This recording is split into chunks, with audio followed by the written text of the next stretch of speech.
দেখো তোমাদের ফার্স্ট সেমিস্টারে যাদের ফিলোজফি আছে, ফিলোজফি যাদের এমডিসি কোর্সে ফিলোজফি ফার্স্ট সাবজেক্ট বা সেকেন্ড সাবজেক্ট অর্থাৎ ফিলোজফি এমডিসি 1, এবং যারা অনার্সের স্টুডেন্ট অর্থাৎ হিস্ট্রি, বেঙ্গলি, পলিটিক্যাল সায়েন্স বা এডুকেশান যে কোনো বিষয়ে সে অনার্স, তাকে তার ফার্স্ট সেমিস্টারে ফিলোজফি মাইনর পেপার হিসেবে পড়তে হবে। আমি আগে তোমাদের যারা অনার্সের মাইনর তাদের পরীক্ষা তো 15 তারিখে আছে, তো তাদের জন্য আগে মাইনরদের সাজেশানটা দিচ্ছি, তারপর এমডিসিদের সাজেশানটা দিচ্ছি। তো যারা মাইনর অনার্সের স্টুডেন্ট অর্থাৎ মাইনর ফিলোজফির জন্য তোমাদের 4টে মডিউল আছে, 4টে ইউনিট থেকে তোমাদের 15 নম্বরের প্রশ্ন লিখতে হয় 3টে, প্রশ্ন আসবে 5টা, 10 নম্বরের প্রশ্ন লিখতে হবে 2টো, প্রশ্ন আসবে 4টে, এবং 5 নম্বরের প্রশ্ন লিখতে হবে 2টো, প্রশ্ন আসবে 2টো। এই প্রশ্ন আসবে 4টে, লিখতে হবে 2টো। তো প্রথম ইউনিট থেকে তোমরা 15 নম্বরের জন্য যে প্রশ্নগুলো রেডি করবে সেগুলো হলো, প্রথম ইউনিট থেকে রেডি করো দর্শনের প্রধান শাখাগুলির নাম উল্লেখ করে যে কোনো দুটি বিষয়ে, যে কোনো দুটি শাখার আলোচ্য বিষয় সম্পর্কে আলোচনা করো। আচ্ছা, দর্শন এবং বিজ্ঞানের মধ্যে তুলনামূলক সম্পর্ক আলোচনা করো। আর দর্শনের শাখারূপে নীতিবিদ্যার স্বরূপ এবং গুরুত্ব আলোচনা করো।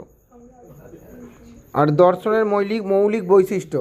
15 নম্বর এবং 10 নম্বরের জন্য এই 4টে প্রশ্নকে রেডি করো। এখান থেকেই তোমরা 15 নম্বরে একটা এবং 10 নম্বরের একটা প্রশ্ন কমন পেয়ে যাবে। এবারে আসি ইউনিট 2। ইউনিট 2 থেকে তোমরা যে প্রশ্নগুলো রেডি করবে, ইউনিট 2 থেকে রেডি করো দ্রব্য সম্বন্ধে অভিজ্ঞতাবাদী এবং বুদ্ধিবাদীদের মতবাদ ব্যাখ্যা করো। অর্থাৎ দ্রব্য সম্পর্কে অভিজ্ঞতাবাদীদের মতবাদ 10এও দিতে পারে, বা দ্রব্য সম্পর্কে বুদ্ধিবাদীদের মতবাদ 10এও দিতে পারে, এবং 15 যদি দেয় দুটো একসঙ্গে দিতে পারে। কেমন?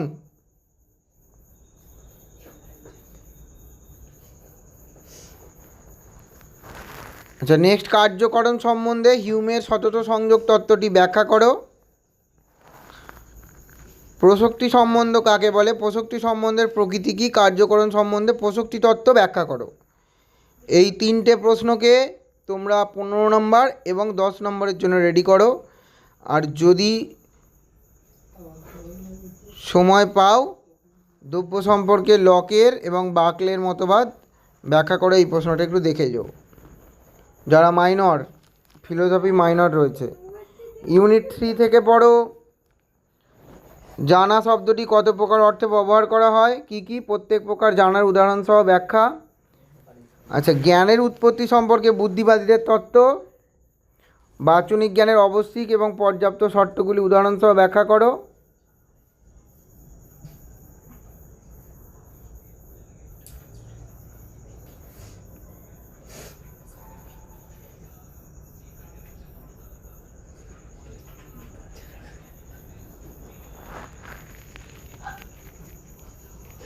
জ্ঞানের উৎস সম্বন্ধে লক, বাকলে এবং হিউমের মতবাদ ব্যাখ্যা করো।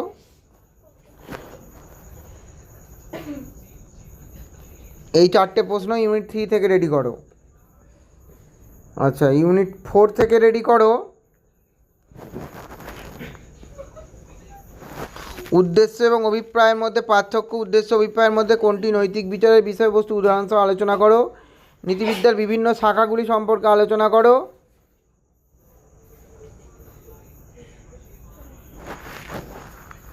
আর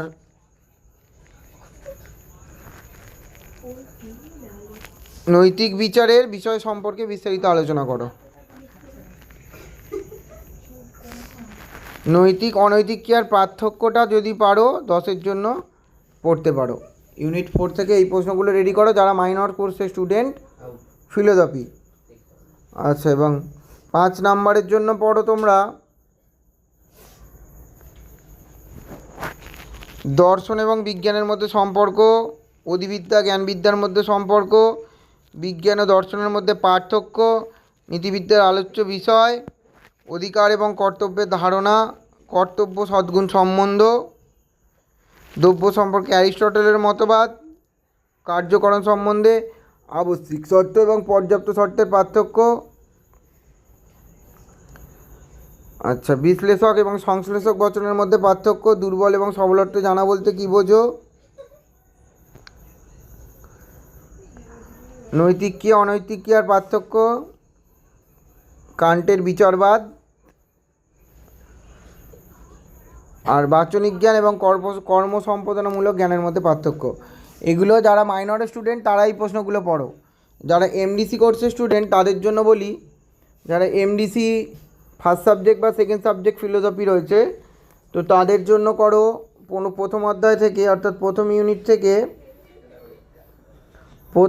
থেকে তোমরা রেডি করো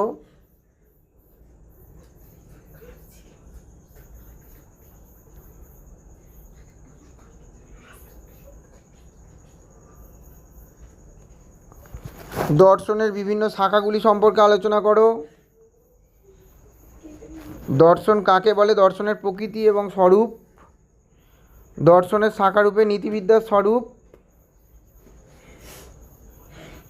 আর 10 নম্বরের জন্য এই প্রশ্নটাকে পড়ো, 10 নম্বরের জন্য এই দর্শন আর বিজ্ঞানের তুলনামূলক সম্পর্ক, এটা 10 নম্বরের জন্য করো যারা এমডিসি কোর্সের স্টুডেন্ট। কেমন? প্রথম ইউনিট থেকে। দ্বিতীয় ইউনিট থেকে করো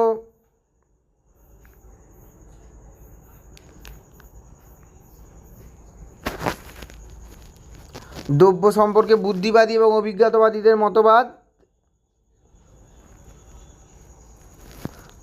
প্রসক্তি সম্বন্ধ কাকে বলে, প্রসক্তি সম্বন্ধের প্রকৃতি, কার্যকরণ সম্বন্ধে প্রসক্তি তত্ত্ব ব্যাখ্যা করো। আর কার্যকরণ সম্বন্ধে হিউমের সতত সংযোগ তত্ত্বটি ব্যাখ্যা করো। এই 3টে প্রশ্ন রেডি করো, ঠিক আছে? আর দ্রব্য সম্পর্কে লকের মতবাদ 10-এ দেখতে পারো, দ্রব্য সম্পর্কে দেকার্তের মতবাদ 10-এ দেখতে পারো। এই 3-4টে প্রশ্ন পড়লেই 10 এবং 15 কমন পেয়ে যাবে। পরের মডিউল থেকে করো বিচারবাদ কাকে বলে, বিচারবাদের স্বরূপ আলোচনা করো।